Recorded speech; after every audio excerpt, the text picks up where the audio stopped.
बिस्मिल्लाहिर्रहमानिर्रहीम। अस्सलाम वालेकुम सेकंड ईयर स्टूडेंट्स। आज हमारा जो कंप्यूटर चैप्टर नंबर 8 है, इसका हमारा लास्ट लेक्चर है। इसके अंदर हमने इस चैप्टर को इंशाल्लाह वाइंड अप कर लेना है।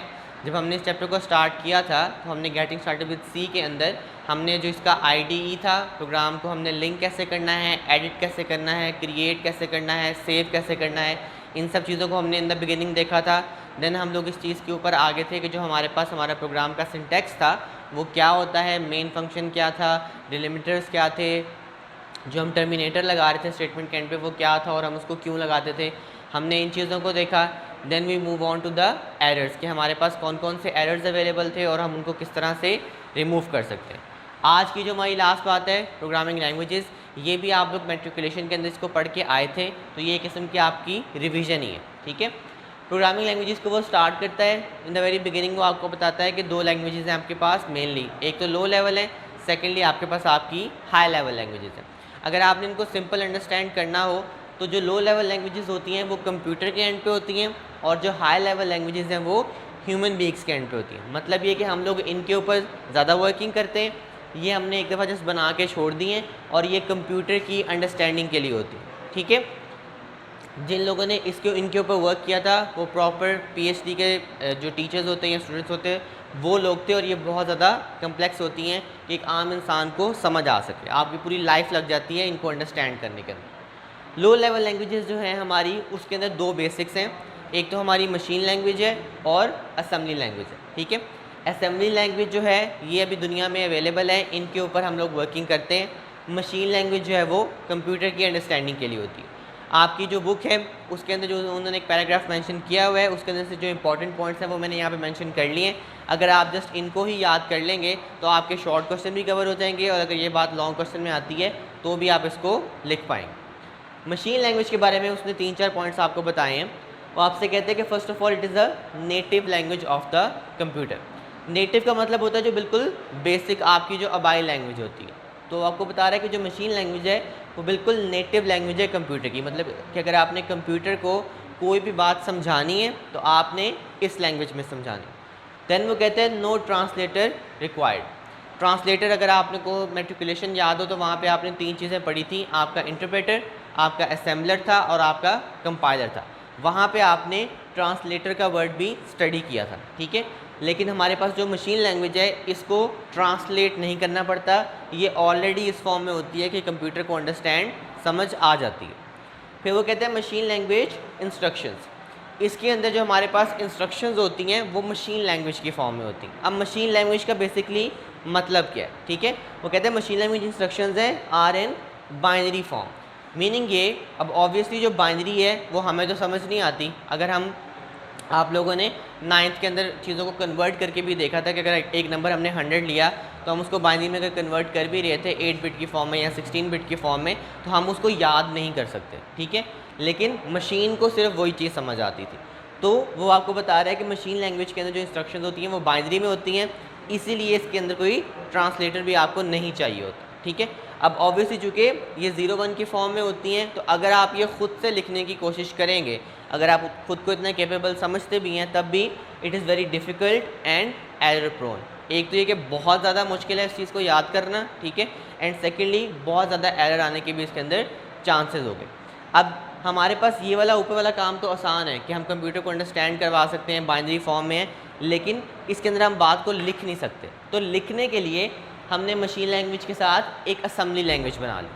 असेंबली लैंग्वेज जो है वो इन हाई लेवल लैंग्वेजेस से ज़्यादा मुश्किल है, ज़्यादा डिफ़िकल्ट है, लेकिन ये मशीन लैंग्वेज के ज़्यादा पास है।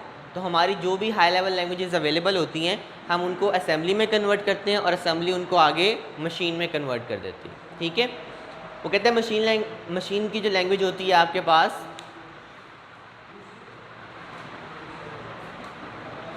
वो चूँकि 0s और 1 की फॉर्म में होती है, कहते हैं it is replaced with English. कि हमारी जो मशीन लैंग्वेज है हम उसको, जो हमारे पास जैसा इंग्लिश की लैंग्वेज होती है, हम उस तरह की एक लैंग्वेज के अंदर कन्वर्ट कर लेते हैं ताकि हम ह्यूमन बींग्स जो हैं वो उसको लिख सकें। और ये काम करने के लिए हमने एक असेंबलर बनाया हुआ है। ठीक है, असेंबलर इस काम के लिए यूज़ होता है। ये जो बेसिकली असेंबली लैंग्वेज का काम था ये आपके पास मेनली डेटाबेस के अंदर यूज़ होता है, पूरा असेंबलर हमारे पास अवेलेबल होता है। ओरेकल अगर आप गूगल भी करेंगे तो आपको वहाँ से डिटेल मिल जाएगी कि इस टाइम जितना भी दुनिया का डाटा है वो मोस्टली ओरेकल एक कंपनी है जो कि हैंडल करती है, जो कि डेटाबेस के ऊपर वर्किंग करती है। तो ऑब्वियसली ये जो चीज़ है ये ह्यूमन बींग्स लिख तो सकते हैं, लेकिन ये बहुत ज़्यादा टफ होती है। अगर आपको फर्स्ट ईयर याद हो तो वहाँ पे कुछ बिगिनिंग चैप्टर्स के अंदर आपने रजिस्टर्स को देखा था, AX, BX, CX और DX वगैरह, ठीक है। फिर आपके पास इंस्ट्रक्शंस IR था, PR था, देन फर्दर आपके पास चीज़ें अवेलेबल थी। तो ये बेसिकली जो असेंबली लैंग्वेज है ना, ये वहाँ पे वर्क करती है। और अगर आपने इसको लिखना भी हो तो ये रजिस्टर्स की फॉर्म में लिखी जाती है, बहुत ज़्यादा टफ होती है। तो जो लोग भी इनके ऊपर वर्किंग करते हैं वो फिर MPhil और PhD प्रॉपर करके ही आगे इसको परसू कर पाते हैं। अब आती हैं हाई लेवल लैंग्वेजेस।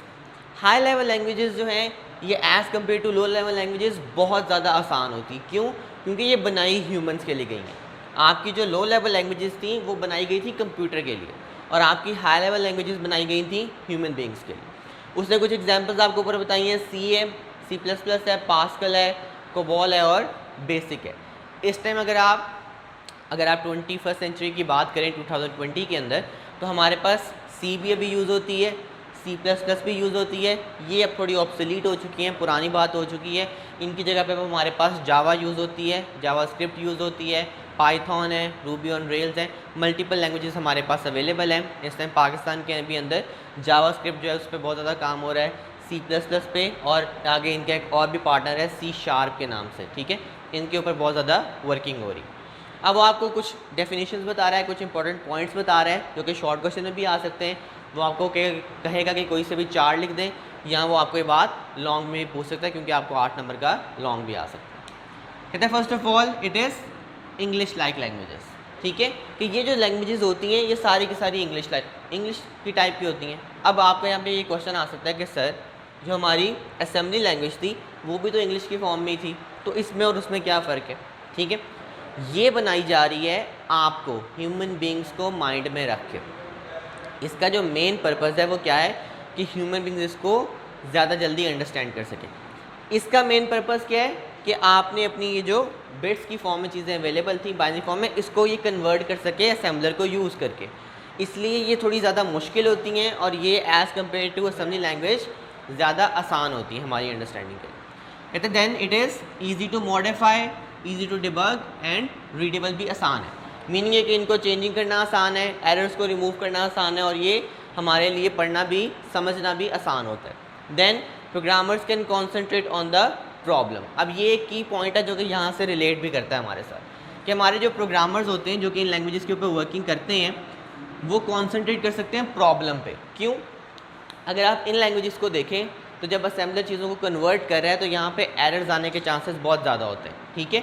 अगर ये प्रॉपर तरीके से वर्किंग नहीं कर रहा या उस कोड को बाइनरी फॉर्म में कन्वर्ट ही नहीं कर पा रहा तो एरर आने के चांसेस ज़्यादा हैं।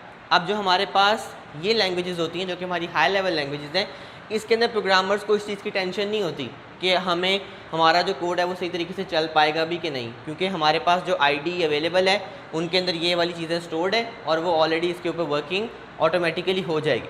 तो प्रोग्रामर्स को जो असल में मसला आया है, जो सॉफ्टवेयर बना रहे हैं, जो भी वो ऐप बना रहे हैं, वो उसके ऊपर कॉन्सेंट्रेट कर सकते हैं, ठीक है।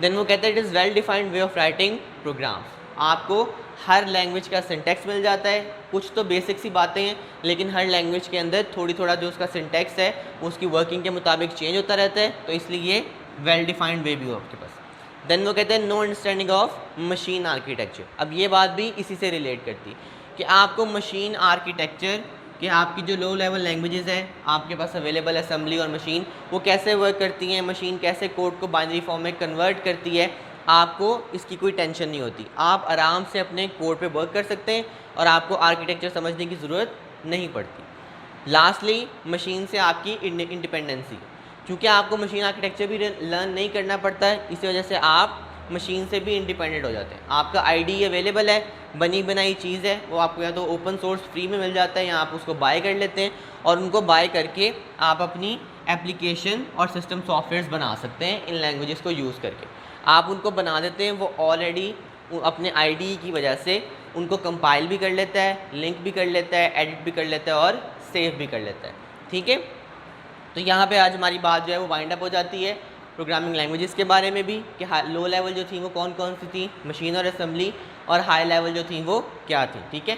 देन लास्टली हाई लेवल के अंदर हम किस तरह से वर्क कर रहे थे, और लो लेवल के बेसिक हमारे पास क्या क्या यूजेस थे, क्या क्या उनके बेनिफिट्स थे हमारे पास, ठीक है। तो यहाँ पे हमारा चैप्टर जो है स्टूडेंट्स वो वाइंड अप हो रहा है। Thank you so much for joining me in this lecture. अल्लाह हाफ़िज़।